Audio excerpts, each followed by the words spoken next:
another episode of The People's Pantry. We are back. We took a little vacation. Y'all take vacations. We need a vacation. We took a vacation, but we back. How y'all feeling? Kid, how you feeling? Yo, what's up? This is your boy Kid, Sleeve Believe the Hype. I'm feeling good. I'm feeling great. I had a little time off. Enjoyed myself. We, like you said, we took a little bit of time off. We had some episodes in the can. You know, if you can get your fix, some of y'all might not have been caught up, so maybe you was able to catch up on some of the stuff that we put down. But we back. I'm feeling good. Had a couple things that come through the pipeline for you, boy. I had been off since March the 13th. Got my phone call. My boss called me and said, "Hey, we about to start production back up." So that was great news. I jumped in the saddle, had COVID. I've had a COVID test twice now. I took one last week to go back to work, got those results back and went back to work. And then I had another one yesterday. So I'm going from probably for right now, it's once a week. Once the show starts back filming, I think I'm going to get 3 times a week. So my nose will be a little raw there, but whatever it takes to stay safe and be able to work and provide. And that's all I'm asking. They got you doing the one that go all the way in the nose? Yes, they my nose the first time they did it, they only went up one nostril, so all the way up to my brain, it felt like it. But then yesterday when I got, when it was time to go test, she was like, "Oh, we doing both. We swallowed both this time." I'm like, "Are you serious?" I mean, it's like, it's nothing that make you want to cry, but it's just uncomfortable. I'll put it like that. Yeah, it's not painful. To me, it wasn't. It's just uncomfortable. It's almost like, all right, you're going, how you done went up your nose or something with a Q-tip or your ear and you go a little bit too far. That's the feeling that I get when Is they your do eyes it. water? Is your eyes water? Yeah, it kind of, that's how, so you know what it's like. So it makes your eyes water. That's how I know they up there too far. I'm like, damn. And then it's like she counting down and shit. She like 5. I'm like, you counting slow as hell. Come on, man. That's one. Yeah, she said, yeah. But the good thing is that with them doing it, yesterday, the results were back quicker. I think they kind of got on them about it because the first time it took them like 3 days. But when I woke up this morning, it was in my inbox, like results. I was like, oh shit. And I was like, I'm like, like that crackhead looking to see if I got the prize or not, the golden ticket. And the golden ticket is say negative. So it's negative 2 weeks in a row. And I hope it stays that way so I can keep working and doing my thing. But other than that, Ash, what's up? Man, I told you guys I've still been eating my hurricane snacks from Hurricane Laura. I've been eating a lot of bologna sandwiches. Don't come for me, weight loss surgery people. I've been eating my bread because it's going to go to waste. So I got to finish the bread off. The common sense is I got to finish the food before it go bad. So it's been a lot of snacking. So y'all would be so proud. I haven't been drinking that much liquor lately. So today will be the perfect for me to pull out my little cactus glass because I ain't been getting used. You feel me? And I've just been working. I've been working from home. I've been still doing counselor sessions. I've been drinking my water. My girl Loni, I'm finally on track. Ain't you proud? Girl, I'm so proud. I'm so proud. Well, yeah. And while we got this liquor, I got something that I want to try because y'all been saying that my snack's been really lame. So I found this creamy Reese's peanut butter. Because I've been with the seaweed and all the green things that y'all don't like. So I'm ready. Girl, what you just gonna eat it with a spoon? You just take a spoonful of that. Oh my God. Oh my God. Yes. That right there. Where'd that come from? Where'd you even find that? CVS. Like, see, I don't understand. My CVS got all the random stuff out here, y'all. I don't know. Yeah, I need that. Yep. I need that in my life. I need that. Ready for y'all. Y'all ain't talking about my snacks today, okay? Yeah. All your snacks over there getting all the love from me at this point, girl, because all that look bomb. So I need all of it. Yes. Yeah, man, so I'm supposed to be ranting, but I just kind of feel like I don't want to rant. I mean, so here's the thing. So I might, maybe I lied. I might rant a little bit.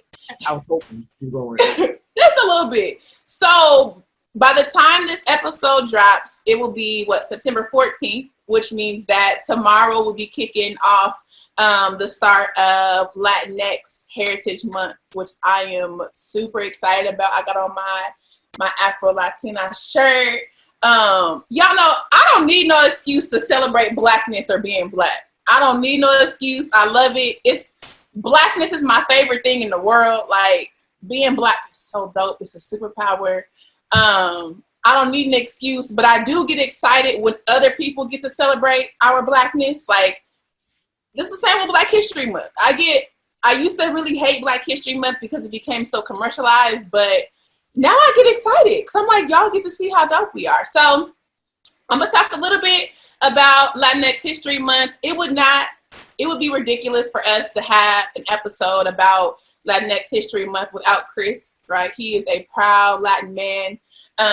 So this is not like the People's Pantry Latinx History Month episode. This is not that episode, but I do have to like welcome in the month with a little bit of pride and my Afro-Latina shirt. I am a proud Afro-Dominicana, and some notes because I tend to get real excited. And I have just a couple things that I want to say before we move on to the next couple segments, because we do have a good fun show in store for y'all. First, shout out to Chris. Chris is out here getting his scholarship on, like he's in school right now. He's doing some classes, so he is here with us in spirit. He sent us some good vibes via text for us to have a good episode.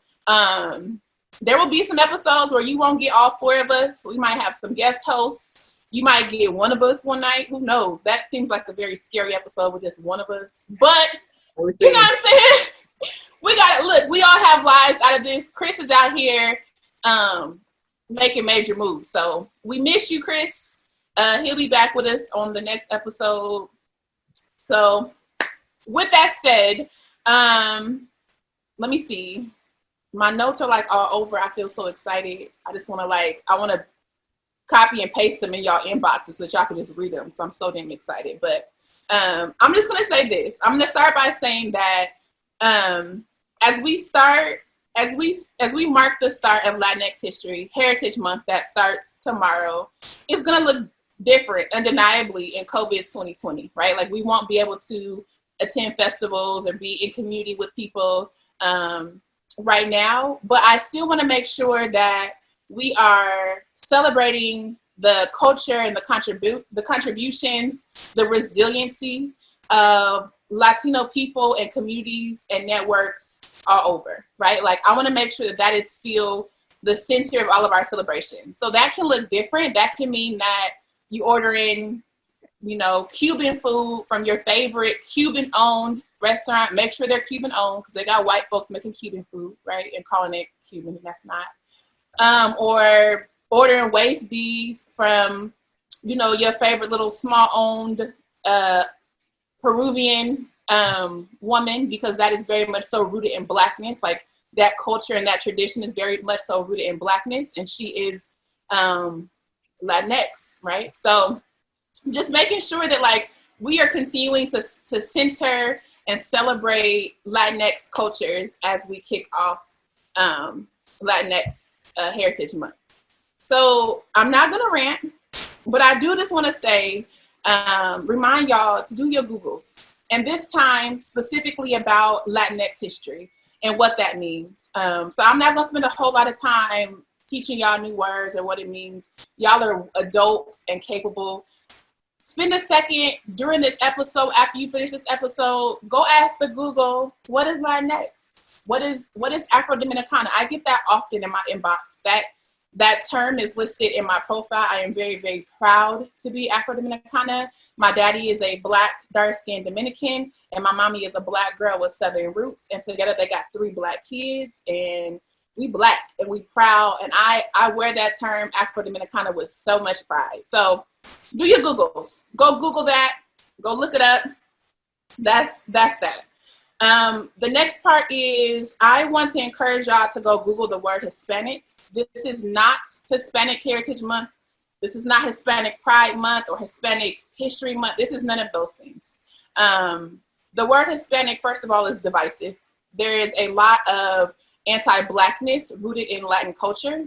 That's another Google. So cut and paste that little statement I said and put that in your Google, and you can learn something about that too.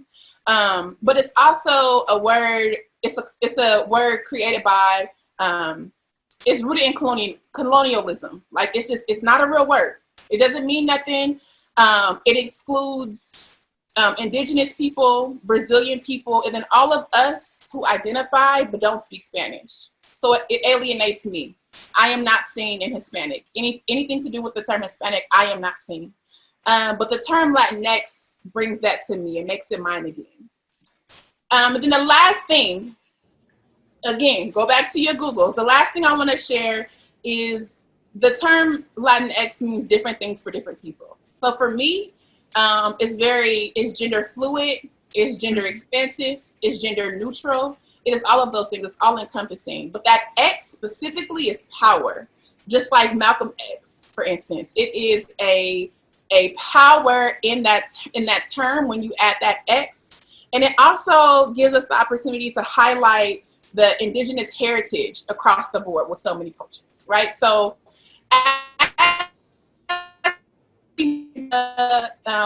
Latinx Heritage Month, I want y'all to do your Googles. Impress your friends. You know, when you send them a happy Independence Day to your Peruvian friends or whomever, like, when know something, make sure that you know something about, you know, the Dominican Republic and the relationship with Haiti, right? Like, make sure that you didn't taught yourself something. Yeah, man, Black folks is in Latin America, and we are goddamn proud. I am so proud to be Afro-Dominican woman. Y'all, I'm repping my shirt. I'm going to get on y'all nerves this month, the same way I do with Black History Month, and every month. Y'all, Black Power, I love y'all. That's it. That's my rant. Look, I ain't got shit else to say for the rest of the episode. I'm so damn excited. Look, okay, I'm gonna sit back. Let's drink. Y'all ready to drink? Yes. That was a good rant, though. That was a good rant. Thank you. Yeah, you drinking? Yo. Yeah, you know what? That's a great segue, definitely, into Taste of the Wasted. So Taste of the Wasted is the alcohol version. Yeah, we making drinks tonight. You know, that's part of it. It's part of tasting it or wasting it. Absolutely it is. You know, we do a lot of, different snacks and stuff that are geared towards bariatric, whatever. So we got drinks too. We do. We still consume alcohol once you're cleared to do so. And that's a part of it. So what y'all drinking on tonight? Well, I have some texture. Go ahead, Loni. That looks amazing. I'm a baby drinker. I am a baby drinker, but I like fancy stuff. So if you can see, I got my little circle ice in there. Yeah. I love it. So this is one of Ked's drinks. So it's Tito's, the Minute Maid fruit punch, and then the Minute Maid mango tango. And hold up, while we was on a brief intermission, because I'm gonna pretend like I'm somewhere tropical. I'm gonna drop. Let me see if I can stick this pineapple ring on here. Okay, there we go. So here we go. I'm ready. Oh, that looks good. But you got you over there pouring up. You making it live. Oh yeah, that's what I'm about to do too. Okay, y'all got it live. I like it. So the last time I went to Trader Joe's, I lost my mind. And there's so many things about Trader Joe's I still don't know about. I had no idea they sold like dried fruit. So I have, what's this? Orange slices. I don't know why, but I got it. I have freeze-dried blueberries. So good. They so good. And I got hibiscus flowers.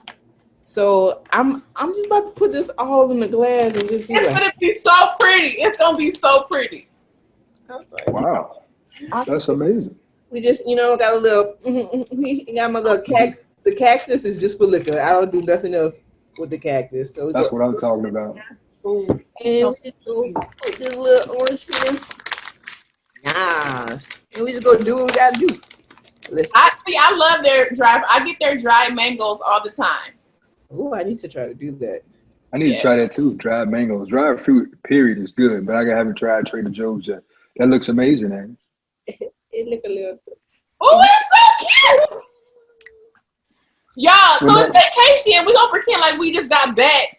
Like we chilling our vacation vibes right now. This is. So yeah, I don't have the cute little cactus cup or the the nice little glass that Elle got. I just got the simple man drink cup that says I'll drink to that.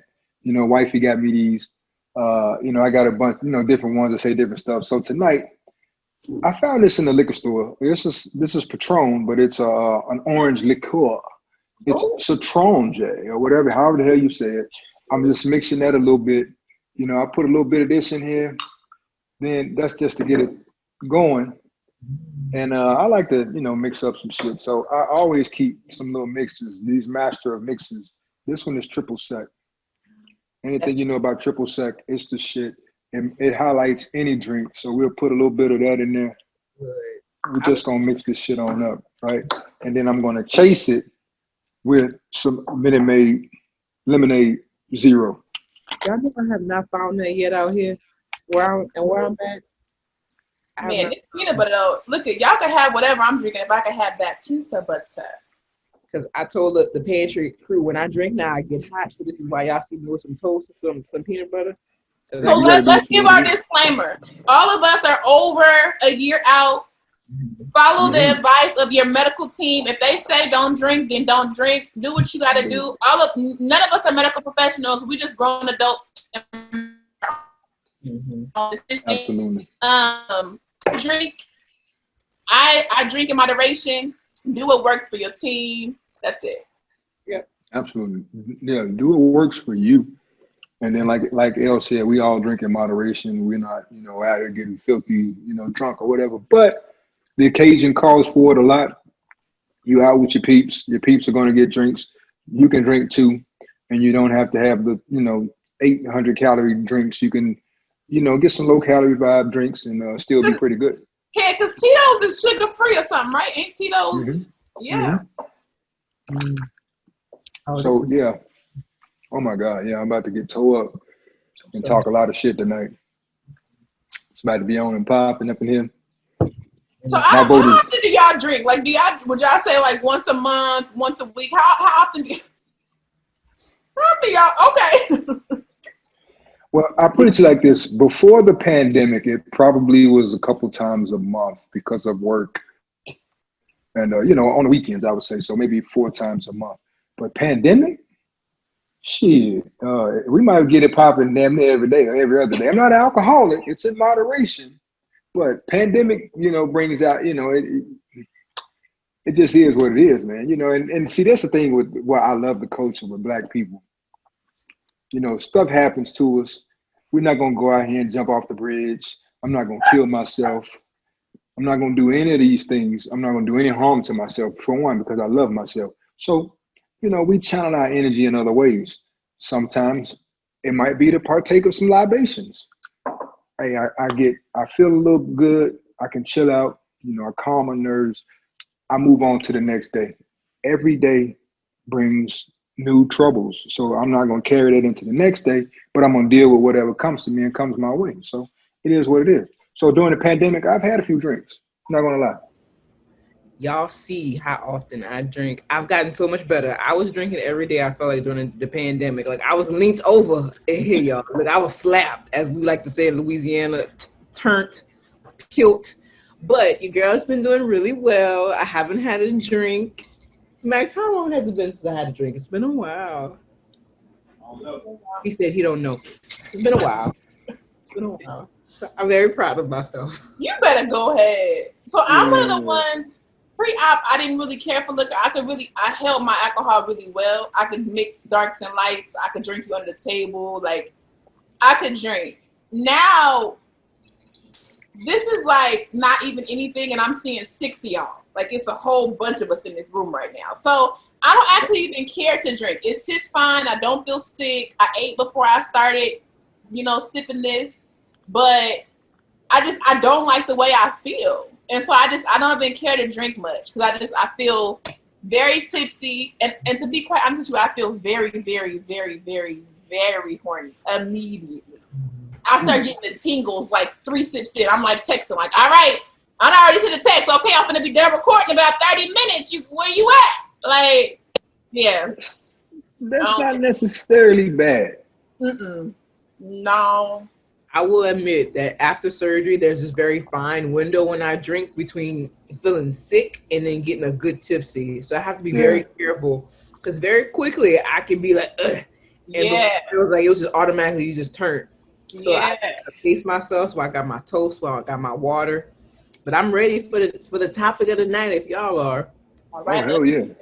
Let's kick it off, man. Hey, this is Sex, Lies, and Videotape. So, yeah, Sex, Lies, and Videotape. I know that the titles be popping and they just have your mind going to whole different places. But we're gonna jump into talking about intimacy, all of the above that encompasses that. And intimacy is not necessarily just always sex. It's just you as a person and how you deal with your body and how the changes that we have all went through post-op.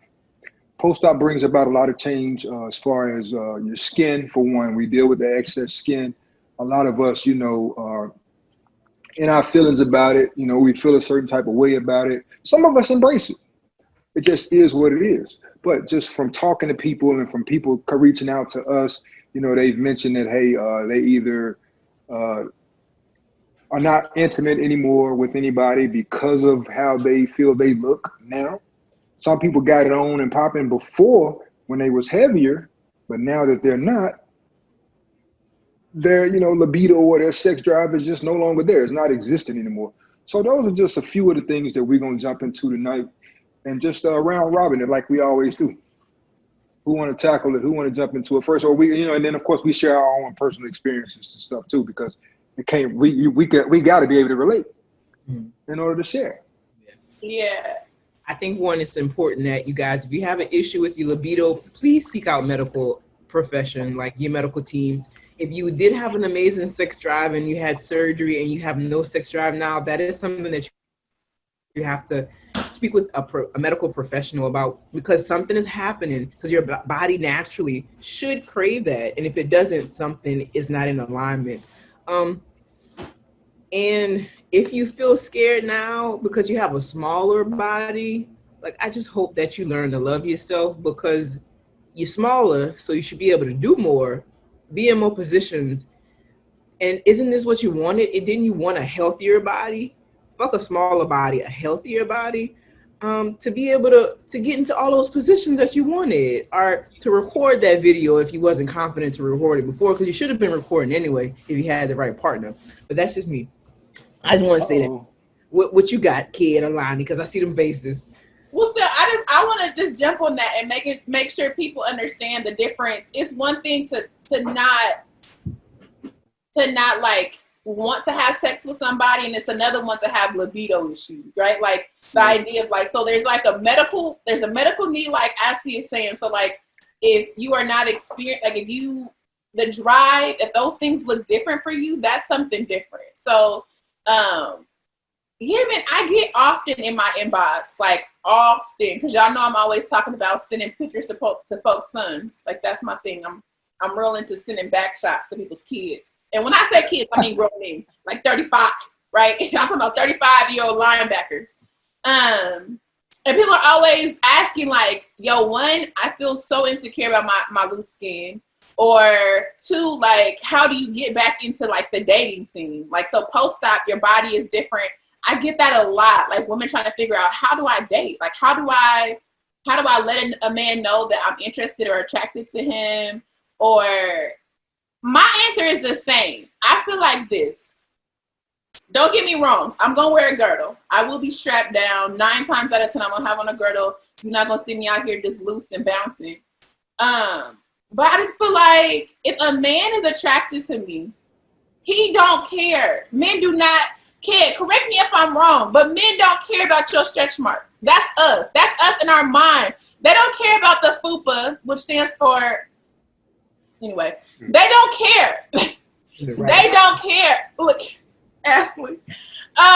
Men don't care about that. That's us in our minds. Like, ain't no man like, ooh, I can't, she got stretch marks. No. A man might say that, but girl, he's not the one that you want. Like, I think literally more times than not, it's like us in our own minds. And so I think you got to start pep talking yourself before the men even come into the picture. Because when I'm taking back shots, a lot of times that be for me. That be for me to like start feeling myself. Listen, turn on some music, girlfriend, and just go. If y'all only knew what was in our phones, y'all. Hello. Listen. Be popping. Look, I be scared that when I get notifications, I'm like, did something post that wasn't supposed to post? Wait a minute. Oh my God, that's like a real life fear of mine though. Like that's like like or accidentally posting anything like, oh, I low-key got the shakes right now thinking about it. Yeah. Ooh. No, I don't want that. No, we don't want that. I think so. I got a question for y'all. Before we like, kind of round table. Do y'all feel like when you were heavier, did you ever have insecurities around being intimate with someone? Absolutely. The only insecurity I remember having, honestly, was my endurance, like not being like strong enough to like last for a long period of time. And maybe a little bit was like body issues for myself, not because my partner gave it to me, but really my biggest thing was like, man, can I finish this session out and give what I gotta give to my partner instead of just laying there, like just getting whatever I can get. What about you, kid? I think the heavier that I got, the more insecurities were there. It got, to a point to where, man, I was like, dealing with different health issues. So when that time did come around, I'm like, shit, I don't want to be like old boy on The Color Purple. They asking how he died on top of me. Seriously, that's a thing too, because, your heart gets to racing and stuff when you're doing that. And that activity involves a lot. I mean, it might not seem like it, but it does. And I know at one particular time, I was like, shit, man, like you good? I'm like, hell, I don't know. Seriously, I laugh about it now, but I was like, I thought I was about to die. Like it was done. The deed was done, but my heart was like, bruh, you can't be doing this. I think I don't even know what I would do. Like, I don't even know how I would respond if I'm looking at this man next to me and he like, man, I don't know if I'm okay. Right. Yeah. So, I mean, it's just, I had to, the way I look at it now, because I see myself from that outside, it's almost like an out of body experience. I'm out of that body now into this smaller guy, and I'm looking at this bigger guy over here, and I'm like, bruh, you put so many limits on yourself when you allowed yourself to balloon out of control, and it could have literally been the death of you. Yeah. And just not just that, but anything that you were doing, and that would have been, to me, I would have been dead and gone, but I still would have been embarrassed. I'd have been laying there embarrassed, dead in the motherfucker. That this how this dude died, and how we all talk. That would have been a talk of the funeral. People sitting out there sniggling and shit. I would have to sit up and be like, what the fuck y'all laughing at? Because I'm just saying, man, that was part of my insecurities. Then my body, of course, as you got bigger, of course, I've been with my wife 20 years or whatever. But I mean, still, even then, it's like, you just, you're getting bigger. You feel like you're not attractive anymore. Then you wonder, is my partner still attracted to me at all? Or is, she just here out of, obligation? So all of that comes into play and into your mind, as your body goes through changes. Yeah, I remember me and my homegirls, because naturally a lot of my friends are heavier. We used to joke, like it was like a joke how we don't ride, and like we made it like a funny thing. But in reality, I think all of us was like, no, we're not getting up there because we can't. Our knees ain't gonna hold us. We tired. What you looking like. We already know that. We know that we're not getting up there. So like thinking back, we used to literally crack jokes about like, nah, I don't ride. Like, you know what I'm saying? I need to receive or whatever. But in reality, it was like we couldn't. And that limitation, because now, listen, I literally be working out within my mind, like, I cannot wait. You was in trouble. I can't wait. I literally be doing workouts, burning, on fire, legs hurt, working out to do it. Like, the shift in your mind frame, like, just compared to how it used to be. I mean, I probably wasn't no fun. I don't imagine sex being fun at all when I was heavy. I mean, it was. I had a good time, but I just don't understand how. I think I laid there. I either laid there or flipped over, and you probably had to flip me over. Exactly. That's exactly how it looked. You know what, Loni? It's funny that you mention that, because that's what it becomes. It becomes more of a chore than something that you enjoy. And when it becomes more of a chore, I don't know about you guys, Ashley. I know you're married like me, But when you're married and it becomes a chore, it becomes more and more less frequent. Because it's almost like, okay, we're gonna do it out of obligation because, all right, it's time to go ahead and do this. But I mean, it's about to really not be the best because you got to move stuff around and it's just not enjoyable. Yeah, and it's like looking back, like you said, being this like out of body experience. Like I just shake my head that like I allowed that to happen for so long. And like if you don't have a strong enough partner or people around you, we see constantly people that split up right after they have weight loss surgery, are people that don't make it because of a weight issue. And it's like, look at all these things that like I just took away from myself because of my addiction or my comfort, because that's what food was for, comfort for me. And it's kind of like, man, like food was never worth not, excuse my language, not getting fucked. You feel me? We traded it for so long. Yeah. Right. And then we just talking about sex. So just think about like food was never worth my comfort or child. I'm not going there, but food should have never been like the be all. And I'm just so grateful that we have this. And we now have like life hacks, right? When it comes with weight loss surgery and feeling sexy. And now like I'm willing to try anything now. Like show it to me. Like what you want to do? What's the idea? Like, I want to buy this. What's the idea, right? I want to buy this because I can fit this shit. So I just want to see what it looks like. We might not like it, but you know what? I can fit the shit, so I'm gonna try it. And it's like it's so many times that we get in our own way when it comes to not only sex but other things. So, like to hear someone be scared to have sex post weight loss surgery. Why? Did you have surgery on your vagina? Like, why are you scared? Like, what is cut down now? They cut up here. So what do y'all do? Like, do y'all have like a ritual? So for me, when I first started losing weight, because I was more comfortable in my bigger body, I was more I felt sexier. Like, it seems weird, but I definitely felt very, very sexy in my 420-pound body, right? Like I knew exactly how to clothe myself. I knew exactly how to move. I had become a pro at moving my bigger body. I might not have been as enjoyable because like I said, I wasn't riding nothing and we weren't gonna go too long. So it may not have been enjoyable, but that beginning, that foreplay part was gonna be on. We all was gonna enjoy that foreplay because I felt very sexy. Whereas like now as I'm navigating a lower 200+ pound body, it's like, I find myself having to like pep talk myself a little bit. Like, I have to make sure that the scent that I wear is pleasing to myself. I have to make sure that, like I have on something that makes me feel good. Like it looks.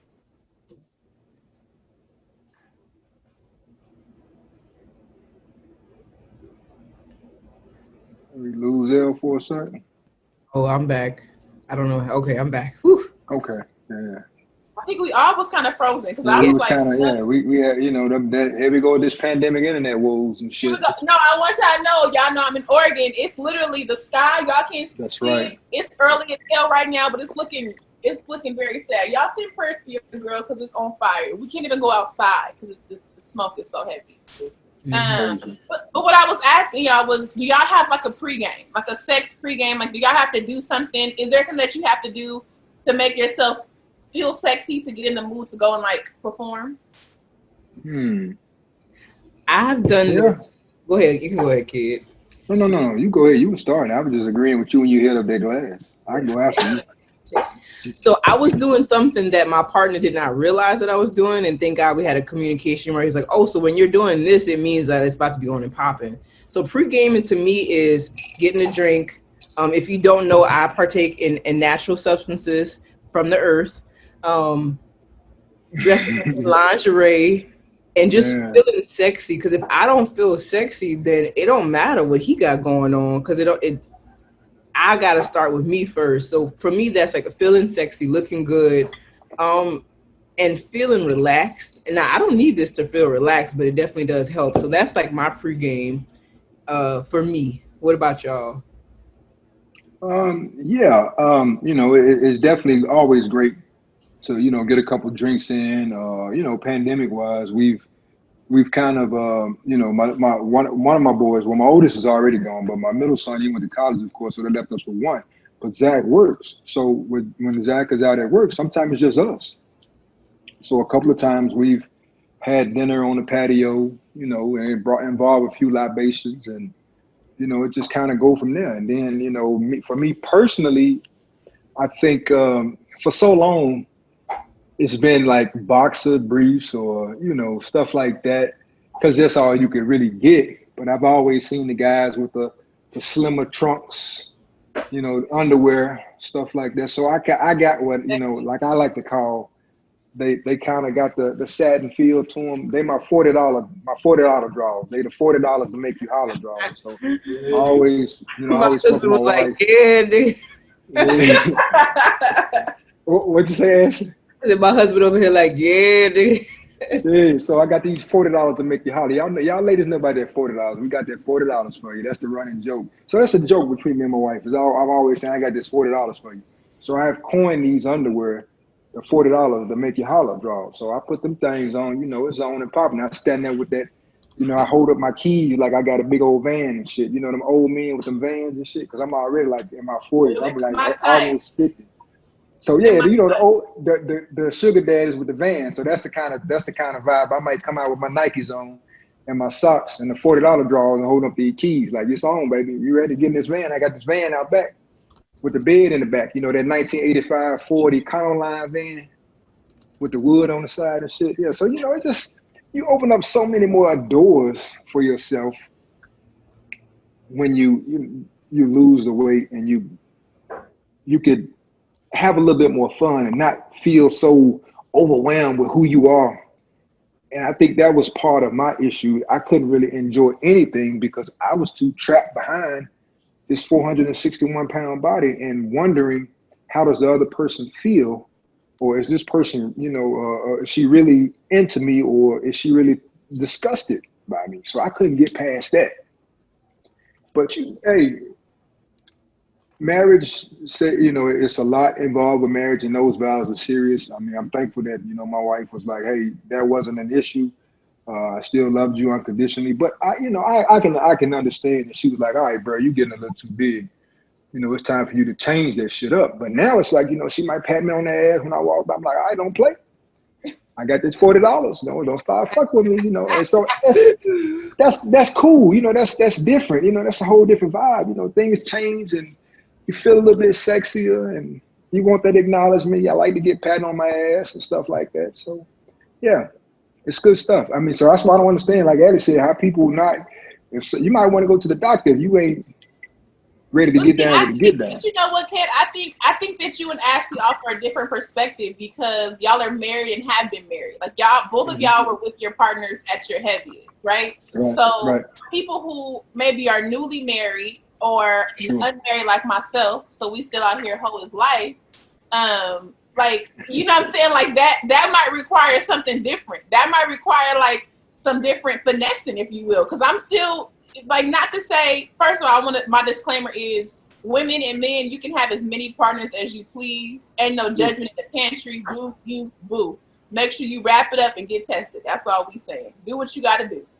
With that said, I think as people navigate different partners with a change in body, I think the beauty in marriage is that y'all have been able to get comfortable with one another, right? So you're able to get comfortable with the loose skin and the saggy skin. Like, I think that's the beauty in marriage. Whereas, like, with me, it's like, yeah, I got comfortable with him, but now him is now him, and so I have to get comfortable with this one, right? So it's like playing this game of like, that's why it really is mental. It's self. Like Ashley said, it's self. For me, it's the scent that I put on. I got to go take a shower and make sure my skin is feeling silky smooth. I need to play a little music. I need to be turned on by me because otherwise, like, I'm going to be in my head the whole time. Right?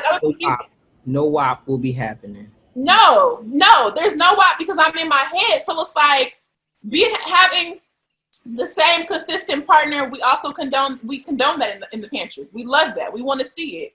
But the reality is some of us still out here living out our 20s, even in our 30s. And we out here on our Cardi B and Meg Thee Stallion trash, right? Like our bald-headed whole shit, which is cool. It's that we get to do what we want because we're adults. And even people that are having one partner but they're not married to that partner or that sex life is new, there's still like an adjustment period, which I think is why it's so important that you have to figure out like what makes me feel sexy.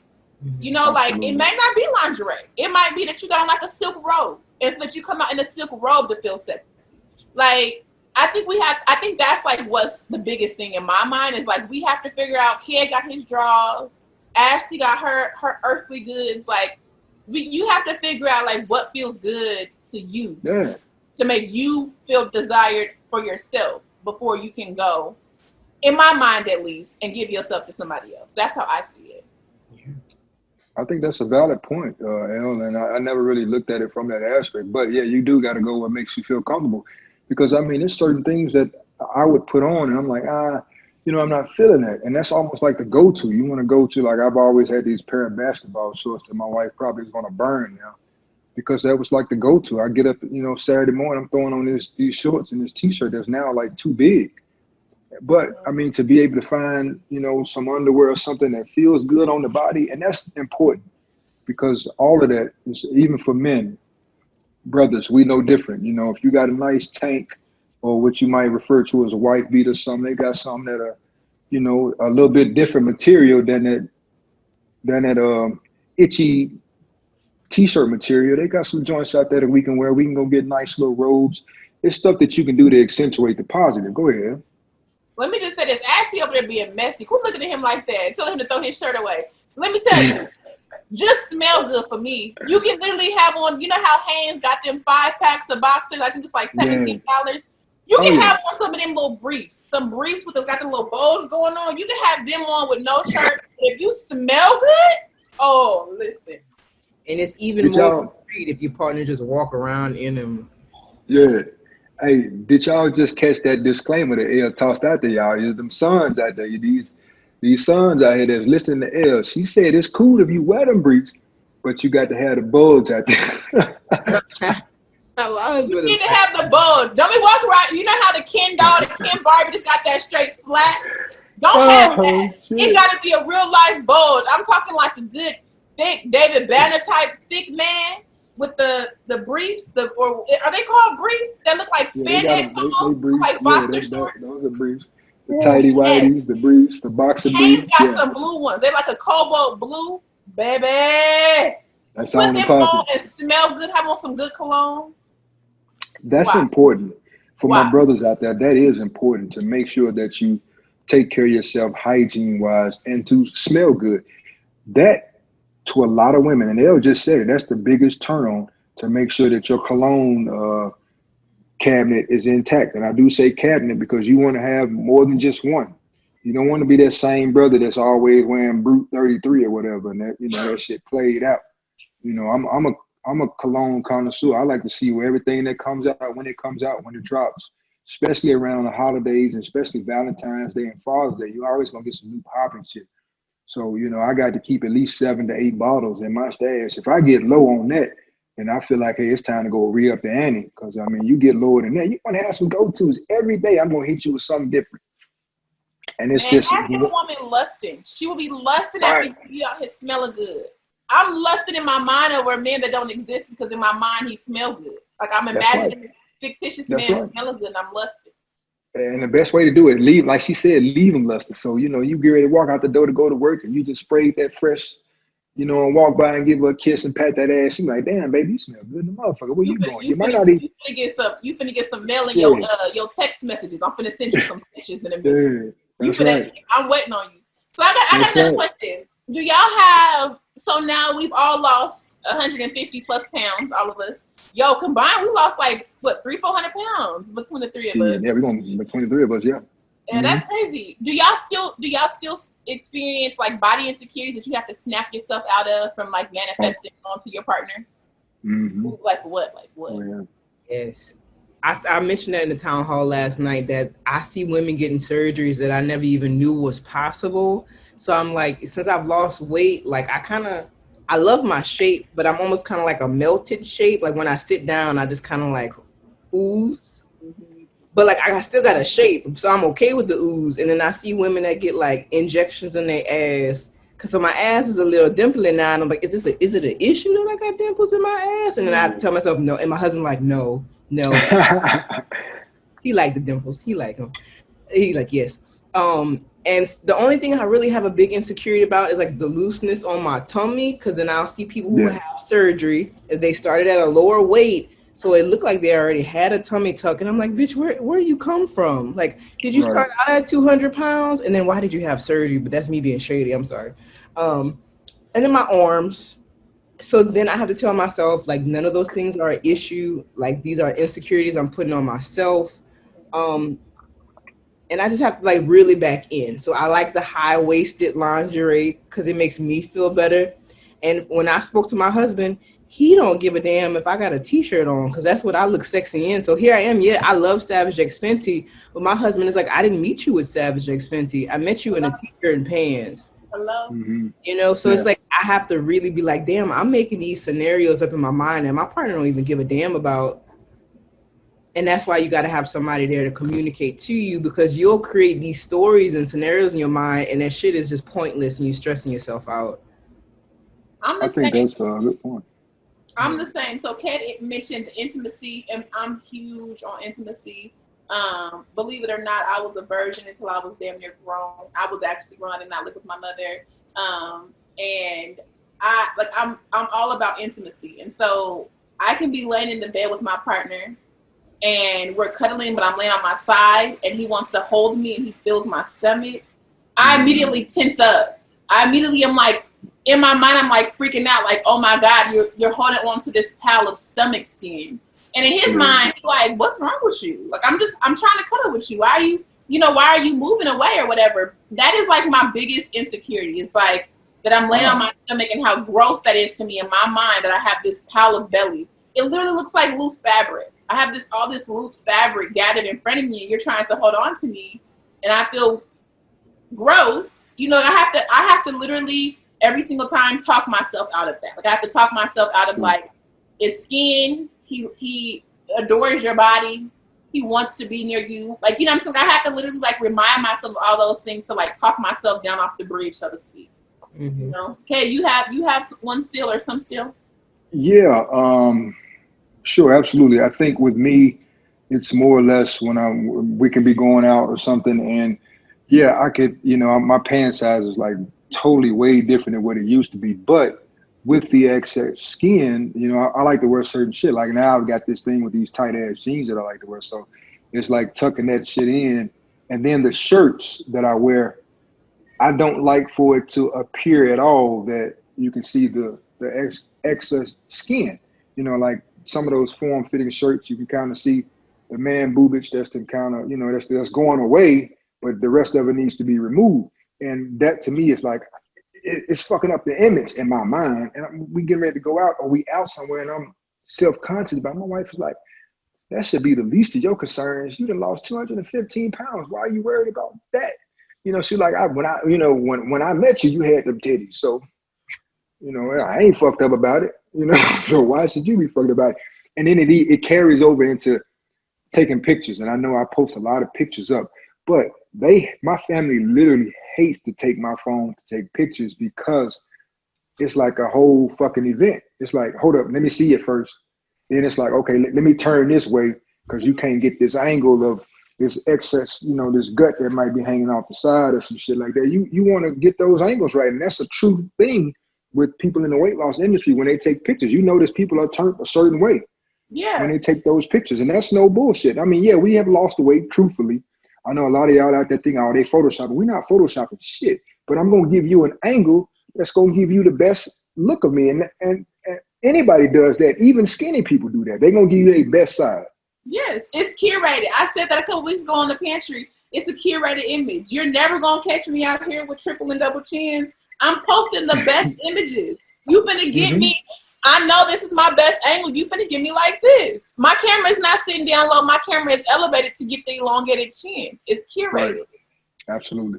Yeah. And I just think that's one of the things that I project off that could be annoying. Well, I know it. I'm not gonna say it could be. It is annoying because it's like, oh man, here we go again. He want to take pictures, but we know this is going to be an episode because it's going to take us a minute to get that right one that he's going to like. Yeah. And that's new for me because I'm usually like, all right, just take a goddamn picture, let's get it over with. But now it's like, I'm the first one. We taking pictures? Who? Shit. Now gather around me and you get here and you get here. Because I mean, I like to, we like this. We want to be celebrated. We want to celebrate us and who we've become. And I think that's, fantastic accomplishments. And I think anybody out there in the weight loss world that has lost a considerable amount of weight and you look totally different than what you're used to, you should continue to take those pictures and post them as much as possible because that's a testament of your story and your journey, how far you've come. Absolutely. I agree. Well, I think this is the perfect opportunity for the letter to ask the panel what you guys think. Yes. Oh, yeah. I agree. So we got a letter. I'm going to read it. I don't think we're doing lyrics. I think it's just more so it's Ask the Pantry. So we got a letter from someone, and we're going to read it if I can find it again. And then we'll go around and maybe just give our input or whatever. Absolutely. I was froze for a second. Okay. I'm a little tipsy, so I'm holding my phone real close so I can see. Okay, so it says, yes, it's hot. It's a little. I'm like, I'm going to get to it in a second. After I read the letter, I'm going to give me a read. Okay, here we go.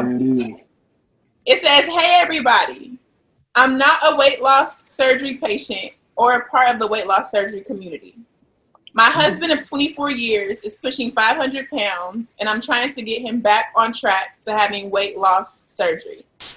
While researching online, I found the People's Pantry YouTube channel that led me to creating an Instagram account where I follow people that I believe could be an encouragement for my husband as he is losing weight and for me as I support him in losing the weight. We've completed the weight management classes required by our insurance twice in the last 5 years, but both times he found a reason to back out of the process. Since then, he has only gained weight and developed more health issues. I want my husband back. I want to see our daughters through college, then retire in the city like we've talked so much about.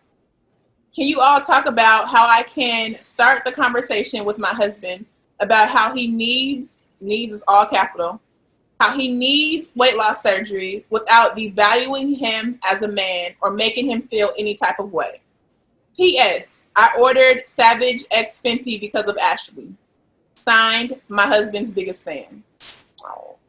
Wow. I like that letter. And I appreciate it simply because this is a woman who I don't believe is overweight and does not belong to this community, but she sounds like she is in love with someone that is. And so she's reaching out as trying to gain wisdom from people who are going through this. I appreciate that letter. I do.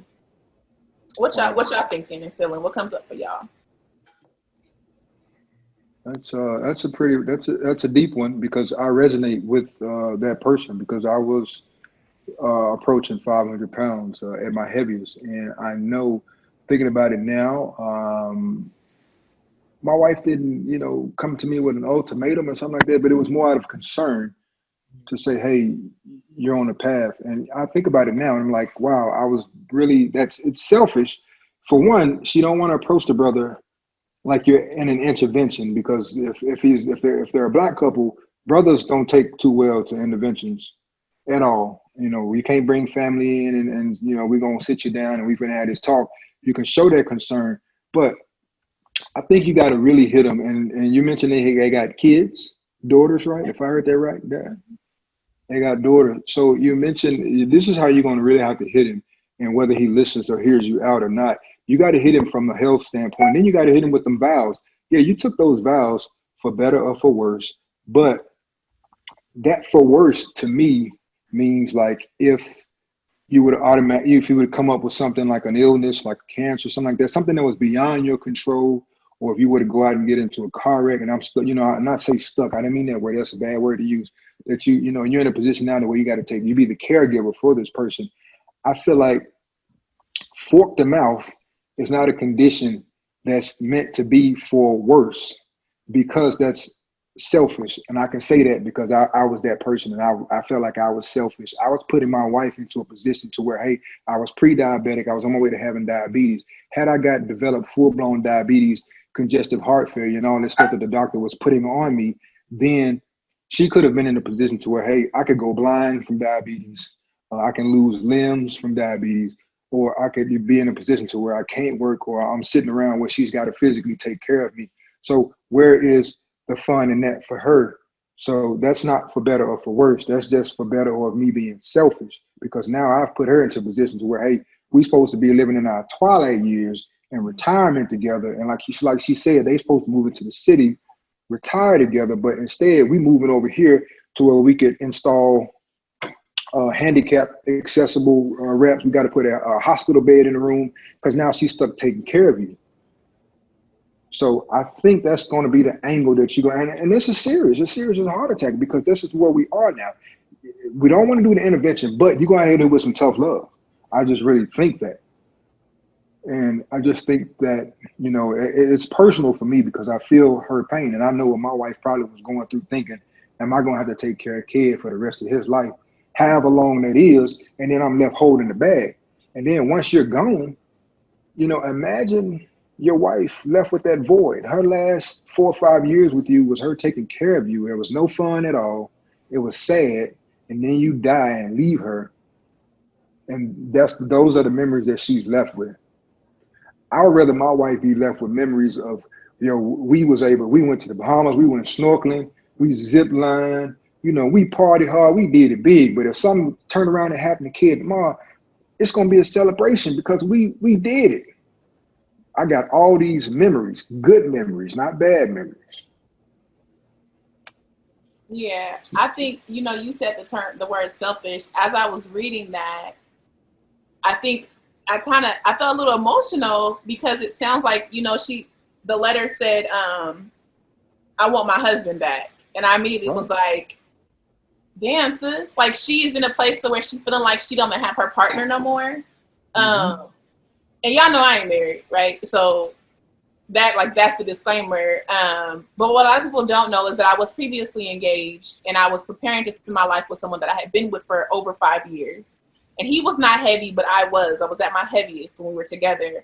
And I just, if he set me down and he said to me, I don't have my partner, I want my partner back, that right there would be enough, because I would be like, I feel like I would shrink, right? Like I would feel like my weight, food addiction is real. And I do believe that it needs sometimes to be treated medically. Like you need a clinician or whatever that whole realm is. Like, I do believe that's the case. But I think that those things are available and accessible to a lot of us. And so if my partner came to me and said to me, I think back to my engagement, a man that I love with everything in my being and I still love and I will love until the day that I die. If he said to me, I don't have my partner, or I want you back, we made these plans together and we cannot fulfill these plans because your physical being is in the way of that. Like, I think immediately I would do what I have to do, right? Like this person is saying that she has sat through the classes with him. They have gone through the required steps and she's done them with him, but he finds a way to back out. And honestly, it sounds like there's fear on his part, and that sounds like there's something that needs to be done. So her question to us was like, how does she approach him without devaluing him? I think the first thing I would say is that, babe, let's go talk to somebody. And I don't know if this couple is a black or a brown couple. A lot of times black and brown folk don't typically want to seek therapy, but I think that he probably has an eating disorder to be 500 pounds. Me at 420 pounds, I believe that I had some mind work that needed to be done around food and my relationship with food. I would take the approach of like, babe, you are sick and I am being cheated out of my life with you. We have these children. We want to see them graduate college. Like, we want to see what happens next. Like, let's go do this mind work. Like, let's go figure out what it is that we have to do so that we can live together and be happy. Like, I don't want to be your caretaker and I don't want to bury you. That's what I would like. Those are two things that I don't want, right? And that's me, single Loni, hoping to one day be someone's wife. Maybe that comes and goes. But like, if that happens, I know for a fact I don't want to be nobody's caretaker. Not because of his weight. right? You're caretaker because you have, cancer, or you're caretaker because whatever other reason, but not because of your weight. So I don't know anything about being a man, so I can't really say whether or not that would be devaluing to him. But I think my conversation that I would have with him is like, as your wife, like, I feel like we are living a life with less value because we're not doing the things that we promised each other that we would do. We're not doing what we wanted to do. I'm not enjoying this. I'm happy. She sounds like she loves him. She signed the letter as his biggest fan, so she sounds like she loves him. But girl, you're putting things on hold to be with this man. I need him to love you a little bit more to sacrifice, like whatever that is. Like, yeah. And I agree with all of you, because I feel like a few years back, like, this would have been a letter that my husband would have wrote, because like he tried to work out with me, and the way that he wanted it to happen, like, I just wasn't for it. Like, I didn't understand it, and like, can we just work out so you can be healthy? But I believe, and I think he believes too, if he would approach me like, actually, I'm fearful that like you go to sleep and then one morning like you're not gonna be here, I'm sure that I would have received it in such a way that would have just shocked my soul. And sometimes when it comes to someone that does have a food addiction, if they are 500 pounds, you kind of got to shock their soul, in the sense that I'm not being, I don't even know the word, like, I'm not being surface value. Like, you are my person, and you're doing something that affects my life as well. And if you just go straight to the feeling, like, I'm scared, I think that might be more effective than saying, I need you to lose weight because like I'm whatever. But if you can connect that emotion, I feel like that would be the best thing for her. Absolutely. Yeah, I think so too. I agree with you 100%. That's so scary. Yeah, it is. I mean, it's scary within itself because, and as you said it, going to sleep and not waking up, that was my biggest fear. Said I was going to die in my sleep because I was not comfortable. No matter how I laid in the bed, I had so much weight, and it was pressing on my body and pressing on my organs. So I dreaded going to bed every night, and I can imagine how this brother feels trying to navigate this earth in an almost 500-pound body. And it's got to be the toughest thing in the world. So it's already hard on him, and I'm sure he's already going through it in his mind. How did I get here? But he just doesn't know how to properly address it, because that addiction would just like anybody that's on drugs, they might not mean to do all the stuff that they're doing to get the drugs, but that addiction, it's a chemical imbalance. It's triggering on the mind and the brain. So you got to seek outside help for that. And I agree with you, Loni. We got to, let's have this conversation where let's try to address this mental aspect of it first, and just try to hit him in a way out of love and concern. He's got to be reached. There's got to be some type of shock, and I think talking about it, especially if you got kids that are about to be college age, you want to see what they become, because you worked hard to make sure that they have the best of an education, so that, because you want your kids to naturally be better than what you are. So, and I can, I'll be the first one to admit, I want to see what my sons become. I want to see what they contribute to the world. And, I would be less than if I wasn't, here to do that. And I would, feel really, really bad if I'm on my way out of here. And, my son just went to college and he's about to play football, and who knows what he's going to do with his life. And instead of me being there next to him, he's, when he's saying his thank yous, he's saying, I just want to say, rest in power to my father, who did everything he could for me, but he's no longer with us. And that broke my spirit just even thinking about that. So I think those are some of the conversations that you got to have. And I don't think that's devaluing him at all. I think that's just going to be more of a thing that, that tough love that you've got to deliver that he's going to need to hear. Yeah. And I want to add, I don't know the circumstances of whether or not he watches the show, or she could bring this episode to him, or whatever the case is. But actually, you made the comment like laying down and waking up and your partner finding you not breathing. I will say, I cannot imagine any human on this earth wanting their partner to be widowed or a widower. I don't imagine they ever want that for them. Like I said, like I've been that. I have been the fiance of a man that was killed in a car accident. He didn't choose that. Not to say that being overweight, you're choosing death, but I think that we understand that that's what's coming. Like that progression is coming. When I tell you that I literally felt like I couldn't breathe, like that pain that I experienced of losing my person, I felt like there would be nothing else of me. Like there couldn't be anything else. I lost the one that I felt like was my plug. Like, you know, you have the ends of the plug and you plug it. I feel like I lost that part of me. And I want you, sis, to be able to explain that to him. Like, you not being here, I'm losing my plug. And I can't imagine you want me to feel that type of pain, right? Like, I can't imagine you want me to know that type of hurt. Like, I could not breathe. I could not walk. My best friend bathed me. Like, that is a pain that I don't wish on anybody. And I think that if my good friend here can explain that to her husband and somehow help him understand, like, babe, like, what's next for you? If you're not living for nobody else, if you're not doing this for anybody else, do it for us. Because that's getting you over the hump, right? Like, we have to have surgery for ourselves. But if we can't see ourselves as valuable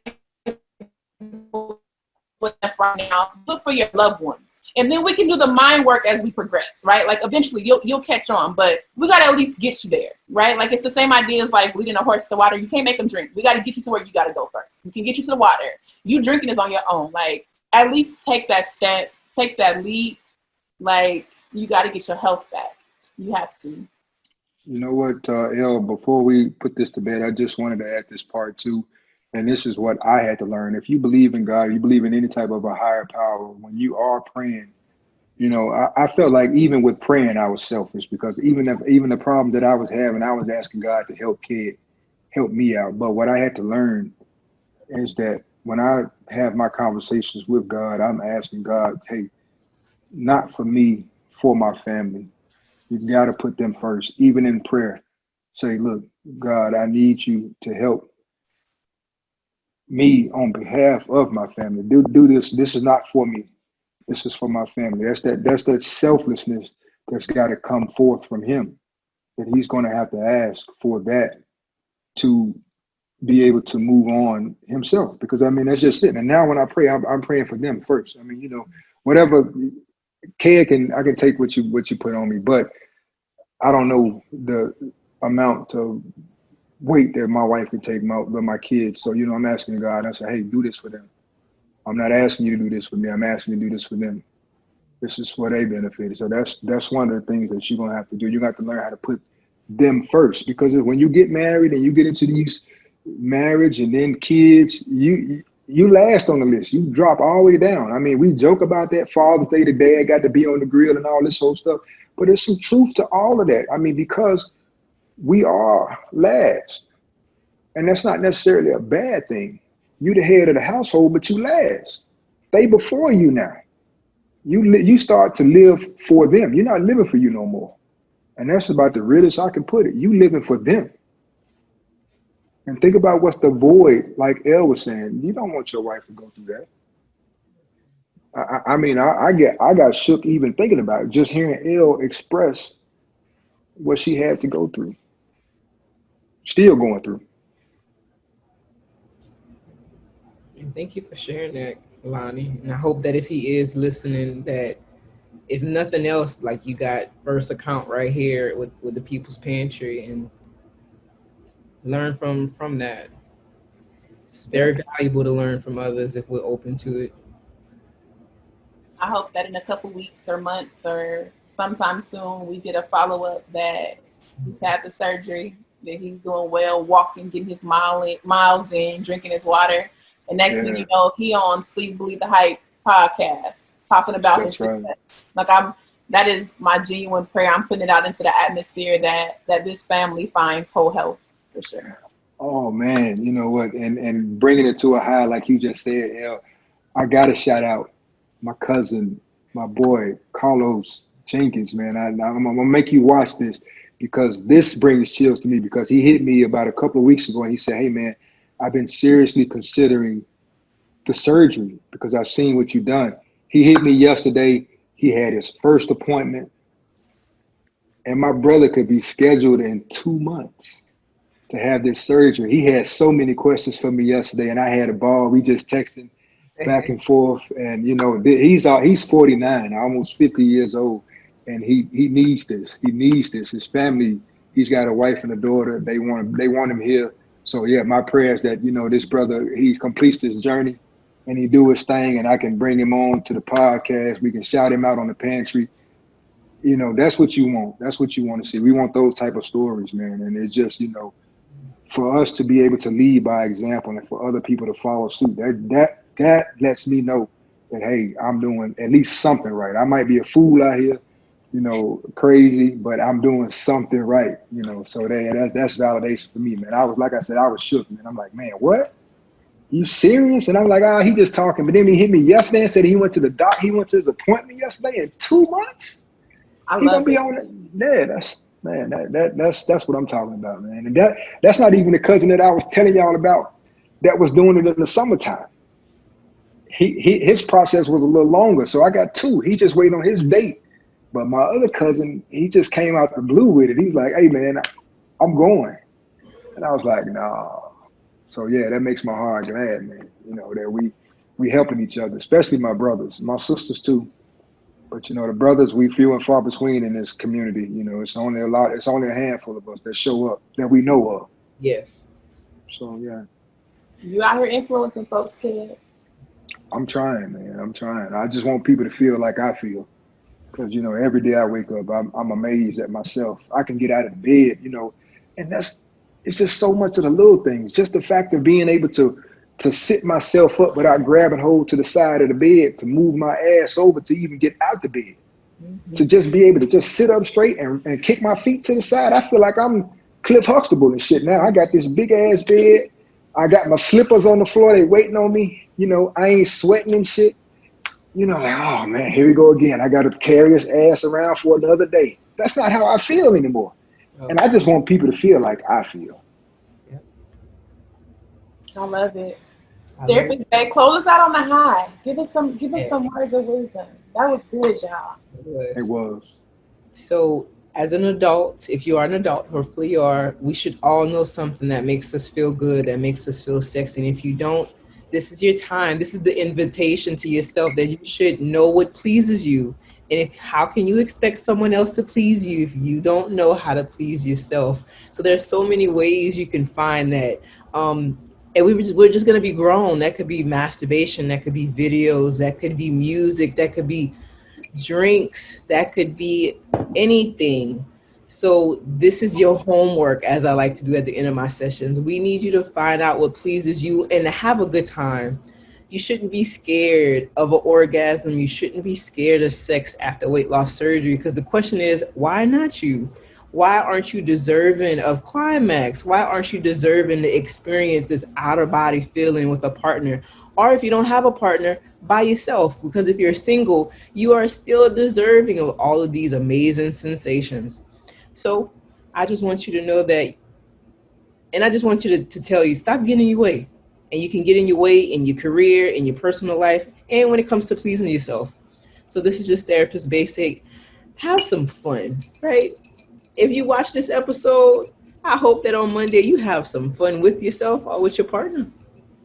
You know what, Therapist Bae? I'm going to have some fun tonight, tomorrow, Saturday, Sunday, and then again on Monday when the episode drops, just because you told me to. That's right.